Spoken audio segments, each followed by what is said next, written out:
नमस्कार, आप देख रहे हैं डीसी न्यूज इंडिया और मैं हूं आपके साथ मनेंद्र प्रताप सिंह और मैं हूं वैष्णवी पांडे। आइए देखते हैं अब तक की 11 बड़ी खबरें।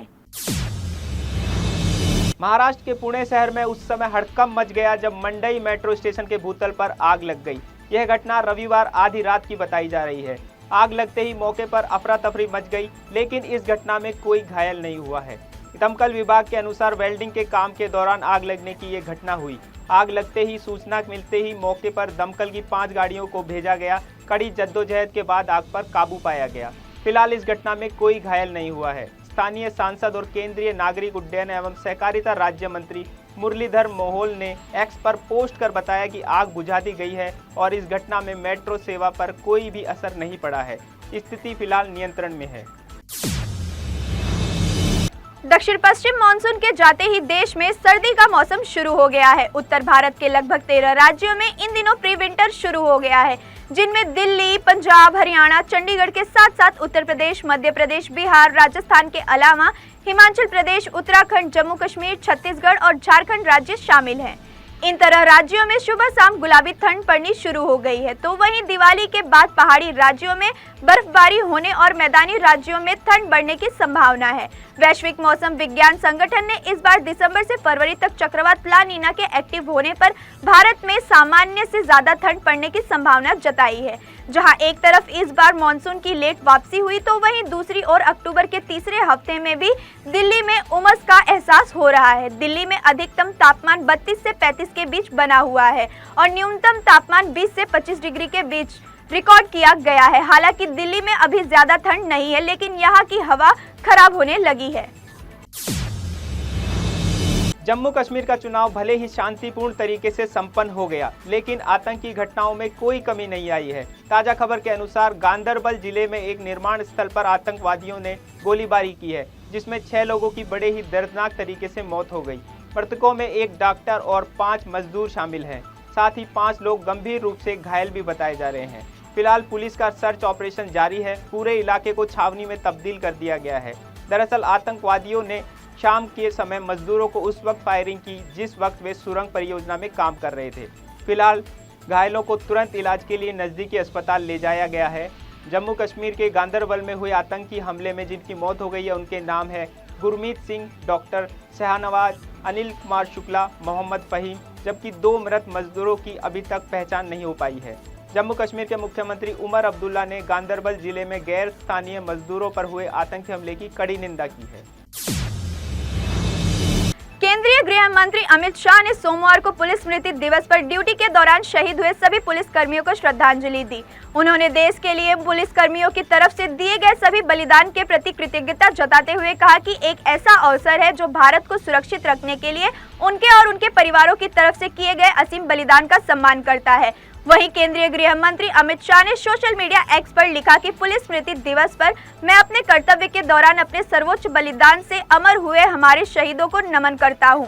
दरअसल 21 अक्टूबर 1959 को लद्दाख के हॉट स्प्रिंग में भारी हथियारों से लैस चीनी सैनिक की तरफ से किए गए हमले के दौरान 10 पुलिसकर्मी ड्यूटी के दौरान शहीद हो गए थे। तब से हर साल 21 अक्टूबर को इन शहीदों और ड्यूटी के दौरान शहीद हुए अन्य सभी पुलिस कर्मियों को सम्मानित करने के लिए पुलिस स्मृति दिवस मनाया जाता है। विधानसभा चुनावों को लेकर महाराष्ट्र से झारखंड तक सियासी हलचल तेज है। भारतीय जनता पार्टी के अपने उम्मीदवारों की पहली लिस्ट जारी कर दी है, जबकि कांग्रेस अब भी सीट शेयरिंग फार्मूले पर फंसी हुई है। झारखंड में हेमंत सोरेन की जेएमएम ने सीट शेयरिंग का फार्मूला जारी कर अपने सहयोगियों को नाराज कर दिया है। दरअसल जो जानकारी सामने आई है उसके अनुसार झारखंड विधानसभा चुनाव में सीट शेयरिंग को लेकर इंडिया गठबंधन में अभी से खटपट साफ सुनाई देने लगी है। तो वहीं महाराष्ट्र में भी कांग्रेस की टेंशन बरकरार है। बताया जा रहा है कि हरियाणा रिजल्ट की वजह से उद्धव वाली शिवसेना उसे अधिक भाव नहीं दे रही है। यही वजह है कि दोनों के बीच से करीब 28 सीटों पर पेच अभी भी फंसा हुआ है। हालांकि एनसीपी नेता शरद पवार कांग्रेस और शिवसेना के बीच उलझन को सुलझाने में जुट गए हैं। सूत्रों का दावा है कि एमवीए में 260 सीटों पर सहमति बन गई है। वैसे महाराष्ट्र में विधानसभा की कुल 288 सीटें हैं और बची हुई 28 सीटों को लेकर तकरार अभी भी बनी हुई है।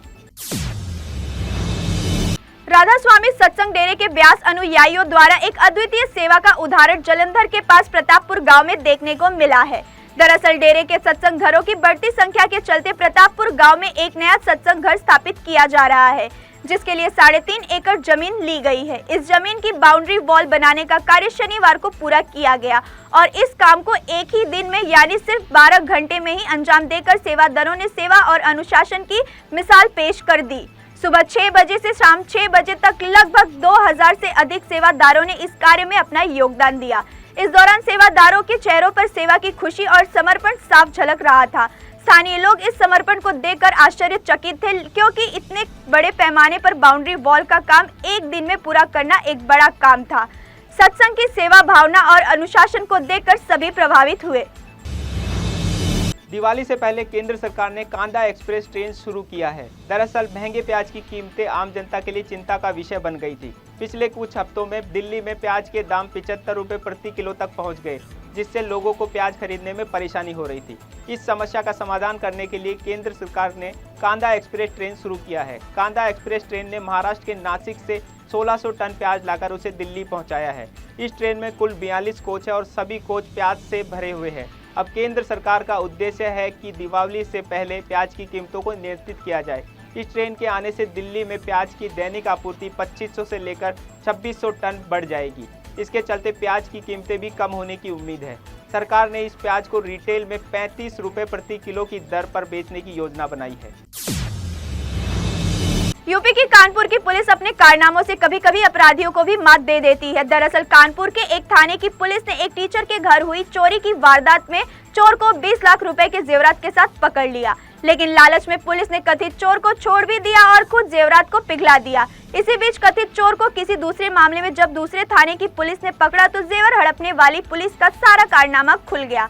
अधिकारियों ने अब एक सिपाही को लाने हाजिर करके थानेदार को जांच होने की छुट्टी पर भेज दिया है।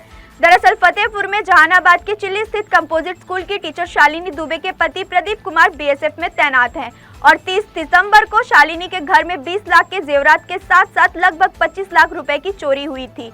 इधर रेल बाजार पुलिस ने एक चोर को टीचर के घर से चुराए 20 लाख रुपए के जेवरात के साथ पकड़ लिया, लेकिन पुलिस के मन में इतना ज्यादा लालच आ गया कि चोर को छोड़ भी दिया और ऊपर से बरामद जेवरात को पिघलाकर अपने पास रख लिया। फिलहाल पुलिस के खिलाफ कार्रवाई कर दी गई है, मामले की जांच जारी है। रवीना टंडन हर साल करवा चौथ का त्यौहार बड़े ही धूमधाम से मनाती है। उन्होंने करवा चौथ सेलिब्रेशन की फोटो सोशल मीडिया पर शेयर की है, जिसमें वो अपने हस्बैंड के साथ टाइम स्पेंड करती नजर आ रही है।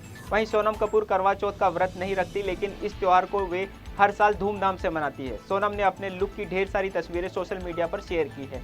इसके अलावा एक्ट्रेस मोनी राय करवा चौथ पर पति सूरज के लिए व्रत रखती है। करवा चौथ सेलिब्रेशन की ऐसी फोटो मोनी ने शेयर की है, जिसमें वो पति को छन्नी से देखती नजर आ रही है। वहीं कैटरीना कैफ अपने पूरे परिवार के साथ हर साल करवा चौथ मनाती है। करवा चौथ पर हर साल कैटरीना की सास के साथ जोड़ी नजर आती है। इस साल भी उन्होंने फैमिली के साथ धूमधाम से ये दिन सेलिब्रेट किया है। इसके साथ ही एक्ट्रेस कृति खरबंदा का भी ये पहला करवा चौथ था। उन्होंने अपने पति पुलकित सम्राट के साथ पहला करवा चौथ रोमांटिक अंदाज में सेलिब्रेट किया। पुलकित पत्नी पर खूब प्यार लुटाते नजर आ रहे हैं। वहीं परिणीति चोपड़ा और राघव चड्ढा ने मस्ती करते हुए करवा चौथ मनाया, जिसकी तस्वीरें परिणीति ने सोशल मीडिया पर शेयर की है। किसी में वो परी का सिंदूर ठीक करते नजर आ रहे हैं और किसी में मस्ती करती हुई परी नजर आ रही है।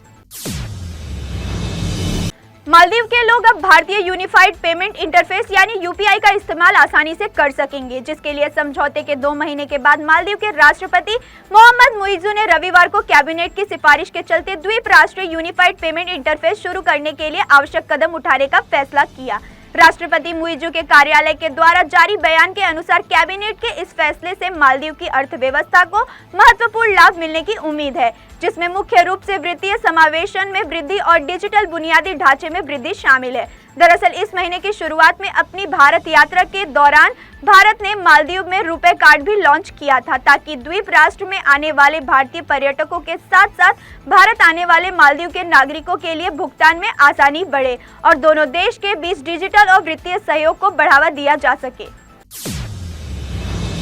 कनाडा के प्रधानमंत्री जस्टिन ट्रूडो पर भारत के साथ संबंधों को खराब करने का आरोप लगाते हुए भारतीय उच्चायुक्त संजय कुमार वर्मा ने कहा है कि उनका खालिस्तानी अलगाववादी हरदीप सिंह निज्जर की हत्या से कोई लेना देना नहीं है और उनके खिलाफ लगाए गए आरोप राजनीति से प्रेरित है।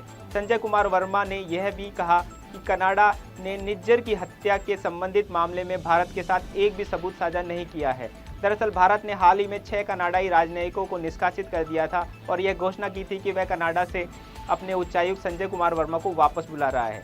वहीं संजय कुमार वर्मा का कहना है कि भारत कानून के शासन वाला देश है और कनाडा की अदालत में जो कुछ भी स्वीकार्य है वह भारतीय अदालत में भी स्वीकार्य होगा और इसलिए सबूत काम करेंगे। उन्होंने कहा कि दुर्भाग्य से हमें कनाडा के अधिकारियों से ऐसा कुछ नहीं मिला है जो हमें बेहतर स्थिति में ले जा सके। तो ये थी अब तक की 11 बड़ी खबरें। देश और दुनिया की ताजा तरीन खबरों को देखने के लिए जुड़े रहिए DC न्यूज़ इंडिया के साथ। पूरी टीम के साथ दीजिए इजाजत।